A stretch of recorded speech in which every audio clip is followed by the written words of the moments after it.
Squash kimchi is something I searched high and low for on YouTube, and honestly, I found nothing. I found nothing that had that fermenty, acidic, lacto-fermented squash that I was looking for. I found some that were fresh, but none that had the full fermentation, so I had to go and make this recipe. This is absolutely from scratch.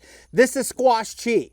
My name is Jonathan Boyd. I'm an executive chef and homesteader, and today we're making a homestead original right here, right now. Let's go. What do you do with a vegetable that you have so much in the garden? Like you just have an astronomical amount. Like I wish this was only the amount of squash that I have, but it's not. I literally have a whole table over here slap full of squash. So what do you do when you have all of that squash? If you could do me a huge favor, give me ideas because I'm running out of them. So first off, leave me a comment below on what you're making with all of this squash if this was you. Me, I like to do fun stuff. I like to mix things up, do something different. Today I'm going a little bit on a limb and we are going to be making squash kimchi. Now, I have to be honest with you. I went Google searching. I went through YouTube. I cannot find a single squash kimchi recipe. So what am I to do? We're gonna make one. I don't know how this is gonna turn out. We're just gonna go for it. So let's have fun, let's goof off. Let me walk you through everything that we're gonna do to make sure we can do everything we can to have delicious squash kimchi. So first things first, let's walk through our ingredients of what we need. Obviously, first thing we got going on is squash. I have squash everywhere. I have yellow squash or crooked-necked squash. I have zucchini and I have delicious patty pan. A lot of people don't know about these. These are super delicious. Next item on our ingredient list is Korean chili peppers. So this is red pepper powder. I'd be lying to you if I say I knew how to spell it, but there it is. Korean chili powder, check. Next, we need some fish sauce to be able to, one, it's gonna add in lots of salt. It's gonna help us be able to change the pH level, make sure we got the good kind of bacteria in a fermentation versus bad one. I prefer to go for a little bit higher quality. So I went for our friends at Red Boat to make sure I have a nice, good fish sauce. Now we got green onions for that nice color. We've got pears. Well, I'll show you what these are for in a little bit, but they're essentially gonna add us some sweetness. They're gonna be very important for us. Next is a daikon. America, we don't really know much about this daikon. We see this big clumpy thing at the grocery store. We don't really know what it's for. It's absolutely delicious. It's in the radish family. Absolutely on point. Next is ginger. Again, a couple clumps of ginger and garlic. Now we do have one part of this process that is going to take a long time, about an hour. So to best help our squash inside of this kimchi, squash is slap full of water and it could be quite a mess. So what we're gonna be doing is taking this squash, we're gonna cut it down. I'm gonna cut some of these seed pods out because again, that's mostly just water. And then we're gonna be putting it in a salt brine and then letting it sit for 1 hour. Let's get going.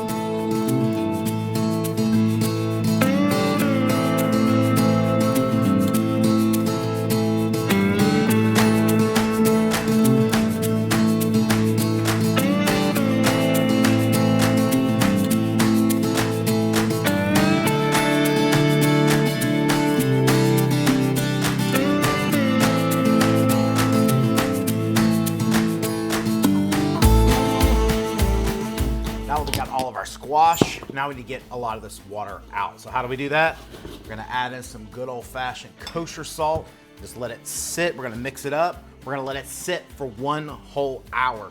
That's gonna excrete all of that extra moisture in here. And it's gonna help our fermentation process. Yes, be liberal with it. Be extra, it's okay. We're all gonna wash this off at the end anyways.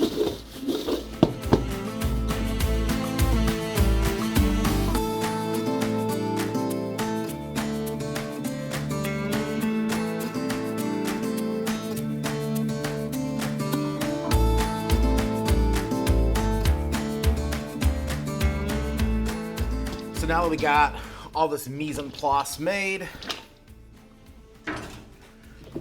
we got our zucchini and squash soaking in salt. We still got 50 minutes left on that. Now let's start making the puree that is going to be the umami bomb that just puts this over the top. It's a key part of the fermentation process.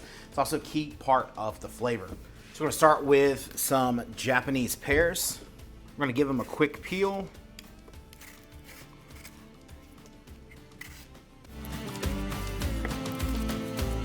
You are gonna need a good handy dandy blender for this project. I like my Ninja, it always works.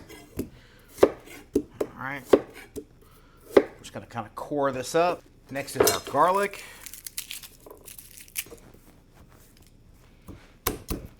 Last thing is our ginger.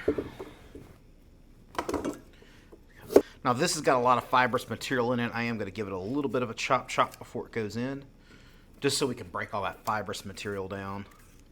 Now we're gonna pulse this away, get it down to a nice puree. Now time to start adding in our paste. I'm gonna start in at 1 cup.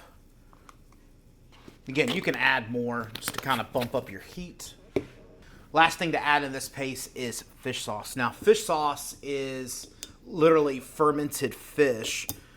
What happens is, as it ferments out there for months, weeks, days, years, that it develops this really, really cool flavor. It's also, most of Asia doesn't necessarily have salt like we do here in French cuisine in America, but this is kind of like soy sauce. This is like a seasoning ingredient.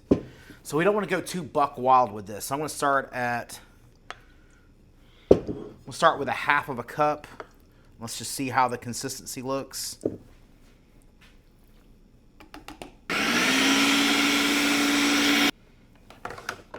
Oh, it smells so good. Can we just invent smell-o-vision? We have our squash. It has changed texture. It has sat for 1 hour, just to show you the level of moisture that has come off of that. That's all the water that's come off of that. We definitely don't want that in our kimchi. So we have washed off a little bit of that salt, squeezed it, and drained it and got as much of that moisture off of it as we can. Now we've got our chopped green onions, daikon, and carrots. We can go ahead and add those in at this point. Now comes the hands-on time. We're gonna take our paste. We're gonna start taking this paste and working it in to our mix here. All right, start working it in.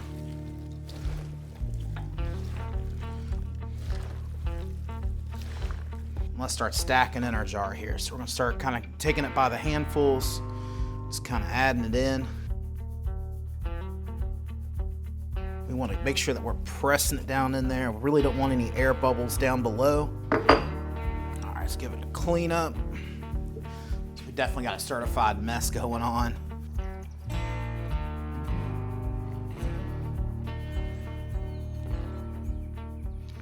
Fermentation has hit our 7 days. It is time to taste our kimchi. I'm super excited about this. Everything is looking good. We do got one funky one, which is perfect because it's good to show why and how that happens and what we are looking for. So first things first, let's open our small one here. Looking good. Nothing floating on the top. Exactly what we're looking for. The fragrance is out of this world good. Got a nice fermentation. We can see our bubbles starting to float up to the top. No foul stench at all. It smells really good. Take a look at that. Now this is bad fermentation. You can see all of the white fuzz that's in there. See if I can get it down low enough for you guys to see. That's what we're looking for. It's also, it has a very putrid taste to it.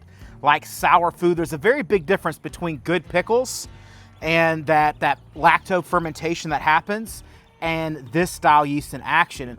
And I did this one as a prime example because what we did is we left too much air into the top. It's very important that we have as minimal oxygen as possible available to it for the bad bacteria to grow in. This right here, if you see this, avoid this.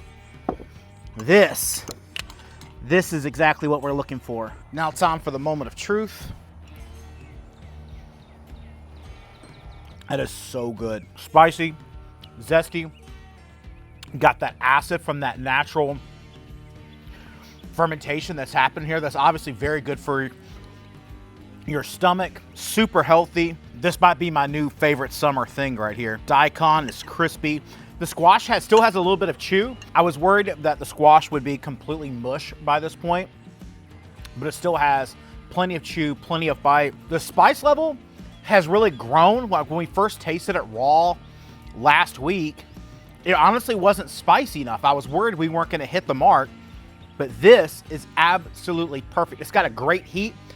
It's burning my mouth, got my nose starting to run a little bit, but it's not that painful burn. It's a very, very enjoyable spice.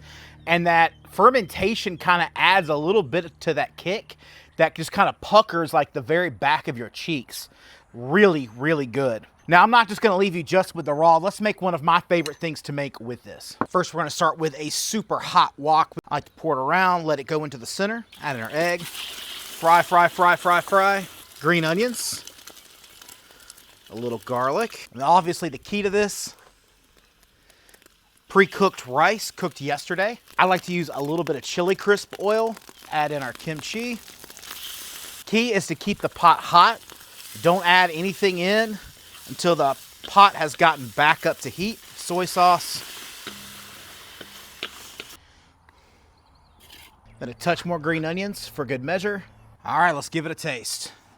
Squash kimchi fried rice. This squash kimchi hit every single button. It's acidic, it's spicy, it's fragrant, it's everything I wanted it to be. It has firmness, it has squishiness, it has everything. And I hope that you enjoyed it. My name is Jonathan Boyd. I'm a Hell's Kitchen alum, executive chef, and homesteader here in Mississippi. And I hope that you enjoyed this squash kimchi recipe. If you're into more items like this, more ferments and things of that nature, make sure you hit this recipe over here. We're doing a whole cool series on that. In the meantime, if you're looking on learning more about our homestead and what we grow here and how we're growing it, make sure you hit this list over here. It's going to show you all about our homestead.